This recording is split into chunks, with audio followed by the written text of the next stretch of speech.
अस्सलाम वालेकुम दोस्तों, मैं महबूब उमर जो अॼु जी हिन वीडियो में आउं तव्हांखे ॿुधाईंदुसि कस्टम शेप ठाहिण ऐं उन खां अलावा बहितरीन नमूने वारा ग्रेडियंट्स ठाहिण जेके अक्सर तव्हां ॾिसंदा आहियो मुख़्तलिफ़ इश्तिहारनि ते, मुख़्तलिफ़ पोस्टरनि ते, मुख़्तलिफ़ थंबनेल्स वग़ैरह ते। अॼु असां उहो ठाहिण सिखंदासीं, उहो पंहिंजी मोबाइल में कीअं। हिन वीडियो खे पूरो ज़रूरु ॾिसंदा, उमेद आहे तव्हांखे ज़रूरु पसंदि ईंदो। अचो त शुरूआति कयूं।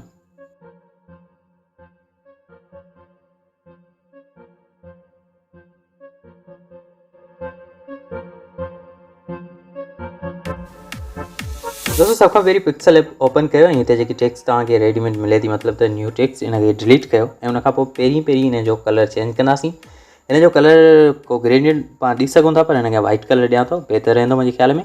ओके, ऐं उन खां पोइ तव्हां प्लस जे बटन ते क्लिक करे था शेप ठाहे सघो था। उन खां अलावा तव्हांखे हिते ॿिया ऑप्शन मिलनि था शेप ठाहिण जा। हिकिड़ो आहे ब्रेज़ियर, इन ते क्लिक करे तव्हां ठाहे सघो था।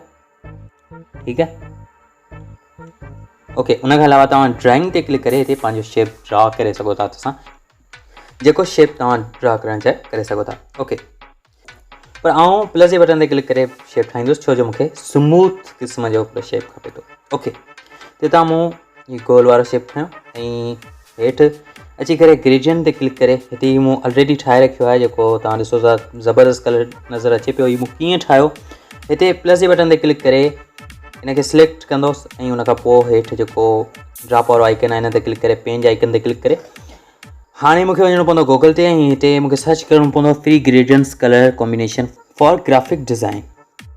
ऐं हिते जेकी फस्ट मूंखे वेबसाइट मिलंदी, हिन ते मूंखे मिलनि पिया 36 ब्यूटीफुल ग्रेडियंट्स। त हितां खां ॿ ॻाल्हियूं आहिनि, हिकिड़ो इहो त हितां को इमेज डाउनलोड करे हुनखे टेक्सचर करे सघंदो, या वरी हिते जेके हिन जा कोड लिखियल आहिनि, हर हिकु कलर जा कोड लिखियल आहिनि। ऐं हेठि खां अॻियां जेको इहो कोड आहे हिनखे आउं कॉपी कंदुसि, कॉपी। ऐं कॉपी करण खां पोइ हिते अची करे जेको हिक्स आहे इन ते पेस्ट कंदुसि। ओके, पेस्ट करण खां पोइ हीउ जेको निशान आहे हिन ते क्लिक कयो ऐं ओके कयो। अहिड़ी तरह ॿी साइड खे सिलेक्ट कयो ऐं उनखे बि हिते पेन जे आइकन ते क्लिक करे ॿीहर वञो उन पेज ते ऐं उतां खां हिनखे कॉपी करे अचो। ओके, कॉपी करे हिन जॻह ते पेस्ट कयो। ठीकु आहे, ओके, हाणे ओके करे छॾियो। दोस्तों हीउ तव्हां ॾिसी सघो था त बहितरीन नमूने वारो ग्रेडियंट तयारु थी चुको आहे। दोस्तों हिनखे आउं बेज़ी शिकिल ॾींदुसि, छो जो हिते असांखे एंकर पॉइंट्स वग़ैरह न मिली रहियूं आहिनि ऐं उन खां अलावा हिते तव्हांखे मुख़्तलिफ़ शेप मिलनि पिया। जेकॾहिं तव्हां को ॿियो शेप शेप खे चेंज करणु चाहियो त कंहिं ॿिए शेप सां चेंज करे सघे। असां कोनर मतिलबु कुंड में विहारींदासीं ऐं हिनजी कॉपी ठाहींदासीं, पर इहे हिन जे मथां सही नज़र कोन पई अचे। हुनजे लाइ असां वेंदासीं शेडो ते, हिन जो जेको शेडो आहे हुनखे अनेबल कंदासीं। ओके, शेडो अनेबल थी वियो ऐं हाणे इनखे हिनजी कॉपी कंदा वञो। मतिलबु त हिकिड़ी कॉपी हिते रखीसीं, हुन खां अलावा ॿी कॉपी हिते रखीसीं। हिते न यार, हिते सही रहंदो, जिते सही लॻे हिनखे थोरो रोटेट करे हिते था रखूं।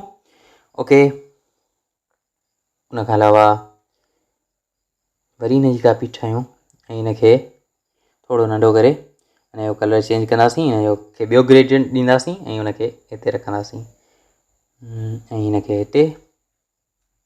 हाणे असां वेंदासीं हिनजी साइज़ ते, हिनजी साइज़ रखंदासीं यूट्यूब थंबनेल वारी। ठीकु, ऐं हाणे तव्हां ॾिसी सघो था कुझु हिन तरह जी डिज़ाइन तव्हांखे नज़र ईंदी। ठीकु आहे, हाणे तव्हां हिनजे बैकग्राउंड खे कलर ॾियो। बैकग्राउंड खे कलर ॾियण जे लाइ इहो जेको आहे शेड्स ऑफ ग्रे जे नाले सां इनखे बैकग्राउंड में मूं लॻाए छॾियो। ओके, ऐं हाणे असां प्लस जे बटन ते क्लिक करे गैलरी मां का पिक्चर खणी ईंदासीं जंहिंजो बैकग्राउंड आउं अॻु में ई रिमूव करे चुको आहियां। जेकॾहिं साई बैकग्राउंड वारी या कंहिं हिकिड़े कलर जे बैकग्राउंड वारी हूंदी त तव्हां पिक्सल ऐप में बि हुनजो बैकग्राउंड रिमूव करे सघो था। ओके, हिनखे पंहिंजी जॻह ते एडजस्ट करे हिनखे सेंड टू बैक करे छॾियो जीअं हू सही नज़र अचे। दोस्तों तस्वीर पंहिंजी जॻह ते अची चुकी आहे। हाणे तव्हां टेक्स्ट लिखो ऐं टेक्स्ट में आउं कुझु लिखी थो वठां, जीअं मूं लिखियो हो ब्यूटीफुल कलर। ऐं उनखां अलावा हुनखे फ़ॉन्ट ॾियो। प्रेशन जे नाले सां हिकिड़ो फ़ॉन्ट आहे, मुंहिंजे ख़्याल में सही आहे। तव्हांखे जेको बहितर फ़ॉन्ट लॻे उनखे तव्हां ॾेई सघो था। बहरहाल हिनखे अलाइन करे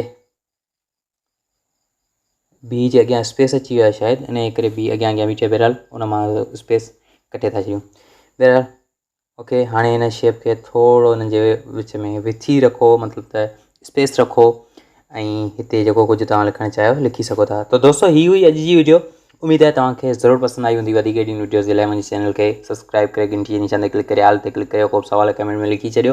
हिन वीडियो खे अञा ताईं तव्हां लाइक न कयो त लाइक करे दोस्तनि सां ज़रूरु शेयर कयो। मिलां थो तव्हां सां अॻी वीडियो में, तेज़ी ताईं इंतज़ारु कजो। अल्लाह हाफ़िज़, गुड बाय।